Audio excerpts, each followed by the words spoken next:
اور بڑے واشگاف الفاظ میں یہ بات میں کہنا چاہتا ہوں کہ ہمارے آج کے حکمرانوں نے اقتدار میں آنے سے پہلے قادیانیوں سے تعاون طلب کیا، اس بدلے میں کہ اگر ہماری حکومت آئی تو ہم آپ کی حیثیت دوبارہ بحال کر دیں گے۔ لیکن آپ نے دیکھا کہ ان کے مقابلے میں ہم نے ان کے عزائم کو چیلنج کیا، اور میں آج بھی ان کو چیلنج کرتا ہوں کہ تم میں ہمت ہے تو پھر آپ آئین کے قادیانیوں کے کافر قرار دیے جانے کی شک کو تبدیل کر کے دکھا دیں۔ قوم اسی طرح قربانی دینے کے لیے تیار ہے، اور ہم نے جب آزادی مارچ کیا تو دو قوتیں دنیا میں پریشان تھیں، ایک اسرائیل کہ ہم نے 40 سال محنت کی ہے کہ پاکستان اور جنوب ایشیا کے ممالک اسرائیل کو تسلیم کر لیں گے۔ 2020 ان کا ہدف تھا کہ ہم اپنا اثر و رسوخ اس خطے میں مکمل کر لیں گے۔ دوسری طاقت قادیانیوں کی تھی جو پریشان اور مضطرب تھی کہ ہم نے 35-40 سال محنت کی ہے کہ ہم دوبارہ مسلمان کہلائیں اس پاکستان میں، لیکن آپ کے آزادی مارچ نے ان کے خوابوں کو بکھیر دیا، اور انشاءاللہ اس پاکستان کی سرزمین پر ان کا خواب کبھی بھی شرمندہ تعبیر نہیں ہو سکے گا۔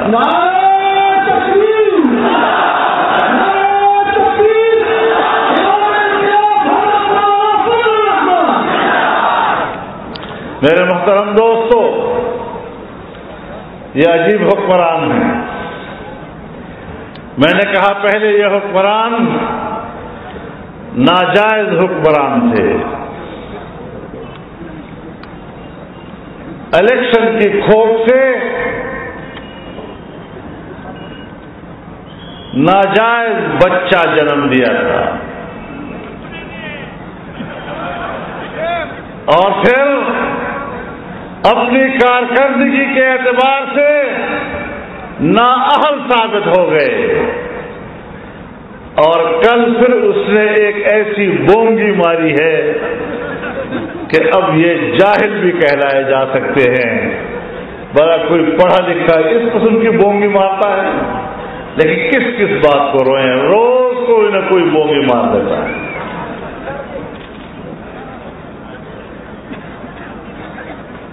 زبر کم جا رہا ہوں۔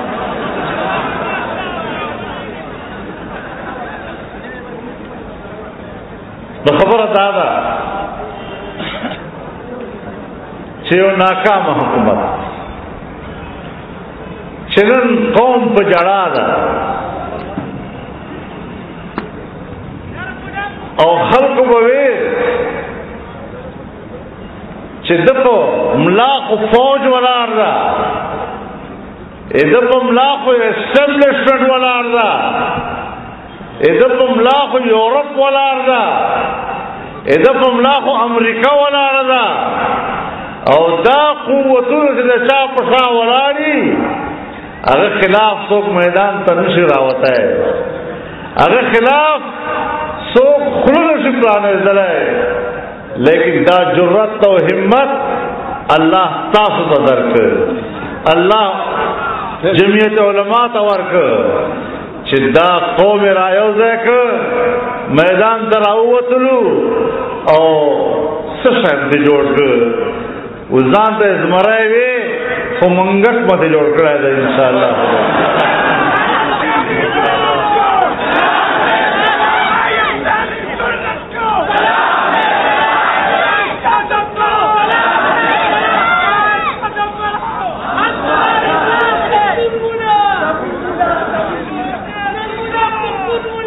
محترم دوستو، آج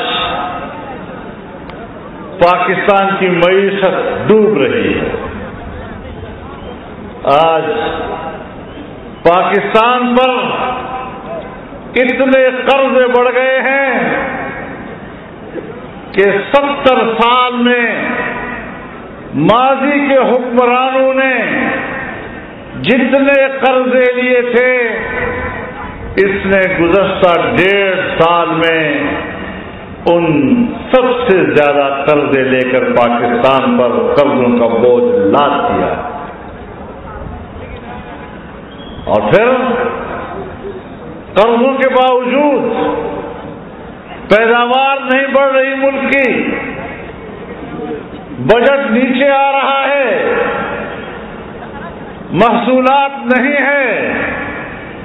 ہر 3 مہینے کے بعد کہتے ہیں نیا بجٹ، پھر نیا ٹیکس، پھر قیمتیں نئے سرے سے آسمان کی طرف جاتی ہیں.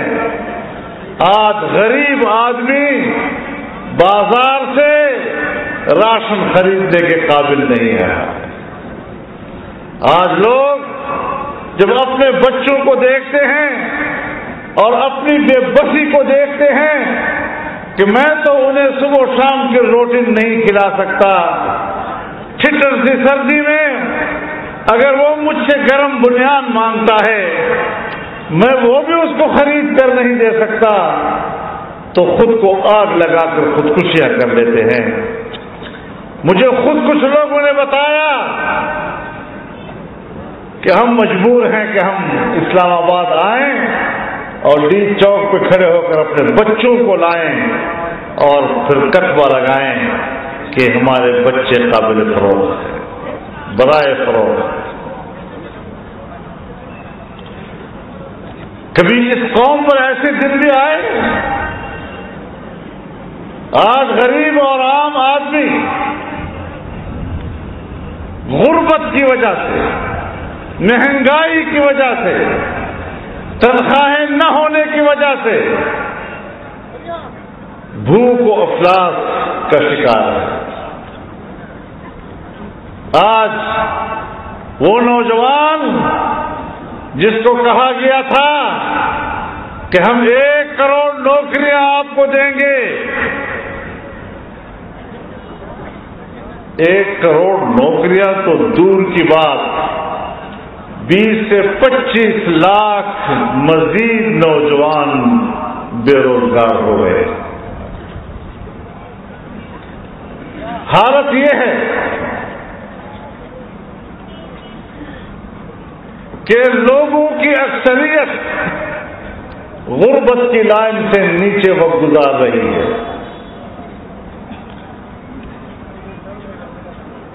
ہم گھر دیں گے لوگوں کو، 50 لاکھ گھر بنائیں گے.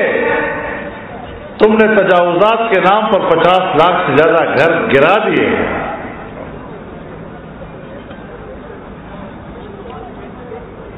یہ پاکستان کی حالت ہے. سیاسی لحاظ سے ناجائز حکومت، سیاسی لحاظ سے دھاندلی کی پیداوار حکومت، سیاسی لحاظ سے غیر آئینی حکومت، کارکردگی کے لحاظ سے ملکی معیشت کی تباہی کی ذمہ دار حکومت، قوم کی غربت کی ذمہ دار، قوم کی جہالت کی ذمہ دار، نوجوانوں کی مایوسی کی ذمہ دار، اور پھر بھی کہتے ہیں میں نے حکومت کر دی ہے. تو پھر یہ حکومت نہیں ہونی چاہیے. مجھے معلوم ہے سیاسی جماعتوں کو ہم نے اکٹھے رکھا، میں نے الزام نہیں لگایا کسی پارٹی پہ. ہر سیاسی جماعت اور ان کے لوگوں نے خود کہا ہے، خود، کہ ہم نے فضل الرحمان کا ساتھ نہیں دیا تو برائے نام دیا ہے. میری موجودگی میں ایک بڑی پارٹی کے سربراہ نے کہا کہ اگر کوئی سمجھتا ہے کہ اسلام آباد میں جمع ہونے والے یہ لوگ تمام پارٹیوں کے لوگ ہیں، یہ جھوٹ کہتا ہے. ہم تو صرف علامتی شرکت کر رہے ہیں. اور پھر ابھی ایک ووٹ کا مسئلہ آیا تو اس میں عمران خان کو ووٹ دینا ہے. اس سے تو اپنا موقف دفن کرنے والی بات ہو گئی. اب جب ہمارے سیاستدان استقامت کا مظاہرہ نہیں کریں گے، مضبوطی کے ساتھ اپنی تحریک کو استقامت کے ساتھ آگے نہیں بڑھائیں گے، تو پھر اگر نتائج فوراً یا جلدی حاصل نہیں ہوتے تو پھر ذمہ دار ہم ہیں یا ذمہ دار یہ لوگ ہیں. لیکن میں آپ کو داد دیتا ہوں، اپنے کارکن کو داد دیتا ہوں، اپنے نوجوان کو داد دیتا ہوں، اور میں آپ پر فخر کرتا ہوں کہ اس کے گھمنڈ کو ہم نے توڑا ہے. یہ کہنا کہ ان کے خلاف کوئی بات نہیں کر سکتا، ہم نے اس طلسم کو توڑ دیا ہے، اس رعب اور دبدبے کو توڑا ہے. اور جب ہم نے ان کے دبدبے کو توڑ دیا اور آج وہ ایک ڈمی قسم کا حکمران نظر آ رہا ہے، ایک ڈمی شاید. ایک ممبر صاحب نے بڑی اچھی بات کہی اسمبلی میں، خدا کے لیے اس کو دفن نہ کرو، یہ ہمارا ایسا قومی اثاثہ ہے کہ اس کی ممی کم از کم میوزیم میں رکھنی چاہیے.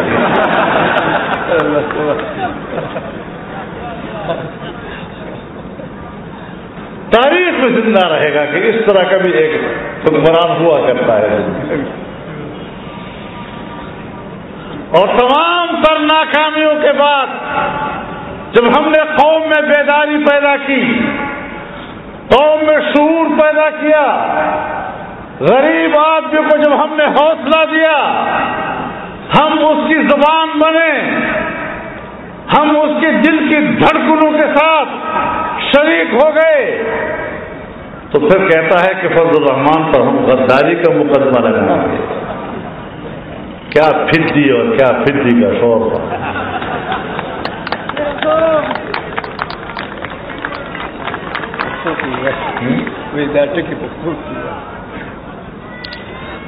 بے شرم په شا باندې ونه زرغونه شوی وای نو خیر د سوري ته به ناست دا مخلوق ته دې ته مکی تاسو په خپل خوان کوي.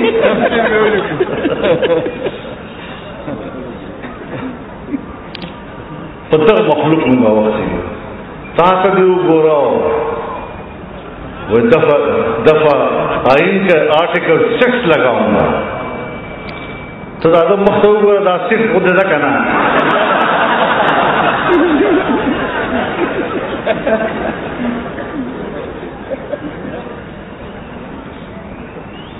ما پرون هم خبره وکړه مونږ د روبونه دبدبې مرا کوا مونږ په نورو روبونه کړی دي مونږ د چا روب نه خبر کړی.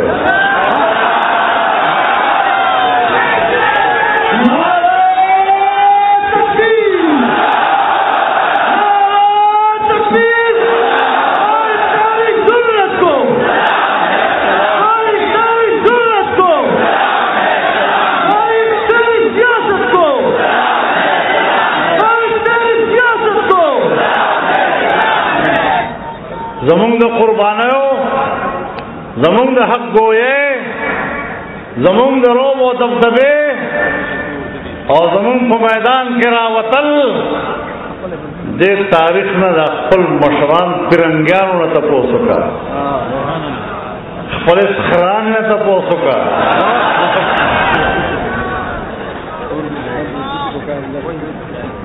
ہم اگر میدان میں نکلے ہیں تو میں حکمرانوں کو بتانا چاہتا ہوں کہ اگر ہماری جرت کا اندازہ لگانا چاہتے ہو، ہماری روبدار سیاست کا اندازہ لگانا چاہتے ہو تو اپنے آقا انگریز سے پوچھ لو اپنے سسرال سے پوچھ لو کہ ہماری تاریخ کیا ہے اور ہم نے کس طرح تم جیسے لوگوں کو گھروں تک پہنچایا.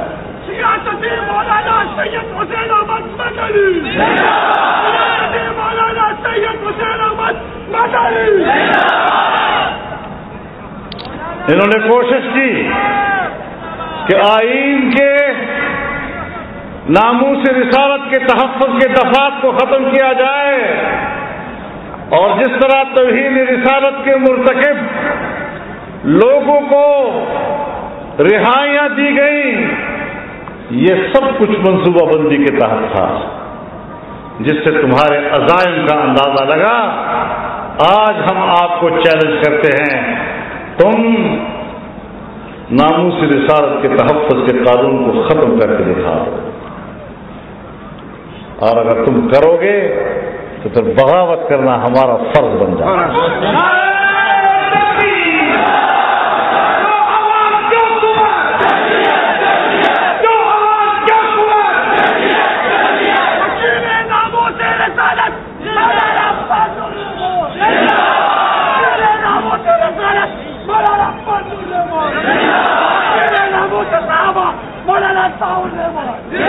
میرے محترم دوستو، اس قوم نے قربانیاں اس لیے نہیں دی. قیام پاکستان کے لیے 10 لاکھ سے زیادہ مسلمانوں نے اپنی گردنیں اس لیے نہیں کٹوائیں کہ آج بھی بیرونی آقا ہم پر حکومت کرے گا. آج بھی بیرونی آقاؤں کی مرضی اور ان کی اجازت سے حکومتیں بنیں گی. اتنی مختصر جنگ نہیں ہے، عمران خان کا مسئلہ نہیں ہے.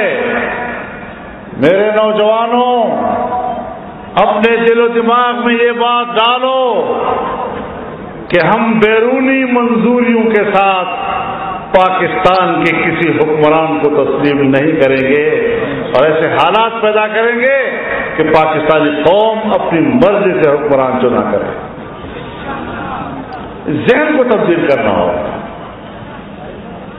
آج کون مطمئن ہے؟ آج عوام مطمئن نہیں ہے، نوجوان مطمئن نہیں ہے، مضطرب ہے. اساتذہ رو رہے ہیں، خواتین پٹ رہی ہیں، وکیل رو رہے ہیں، کارخانے دار، دکاندار، مزدور، کسان، ہر ایک اپنا رونا رو رہا ہے. کوئی ایک طبقہ تو ہو پاکستان میں کہ جو آج اس حکومت میں مطمئن ہو اور وہ احتجاج پہ نہ ہو. کوئی مطمئن نہیں. ایسے وقت میں اپنے ملک کے بے سہارا لوگوں کو سہارا دینا ہم اپنا فرض سمجھتے ہیں. ہمارا میڈیا کے اوپر بھی قطریں لگائی جا رہی ہیں.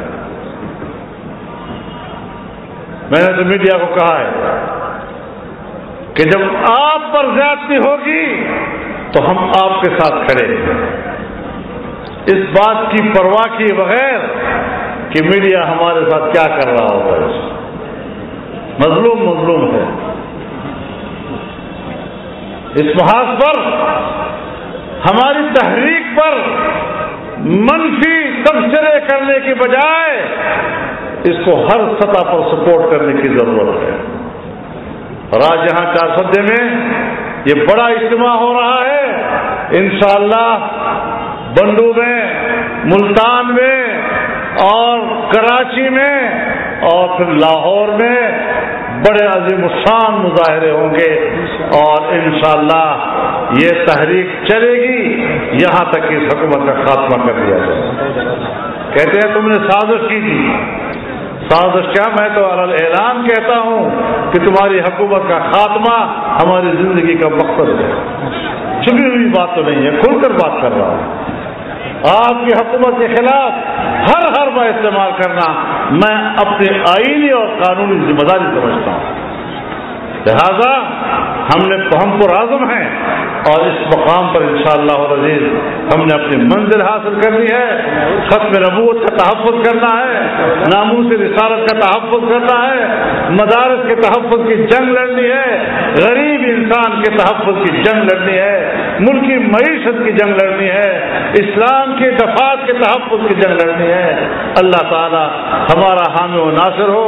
میں آپ کا بے حد شکر گزار ہوں اور انشاءاللہ العزیز اس تحریک کو پوری استقامت کے ساتھ آگے بڑھائیں انشاءاللہ. ٹھیک ہے, پورے استقامت کے ساتھ انشاءاللہ.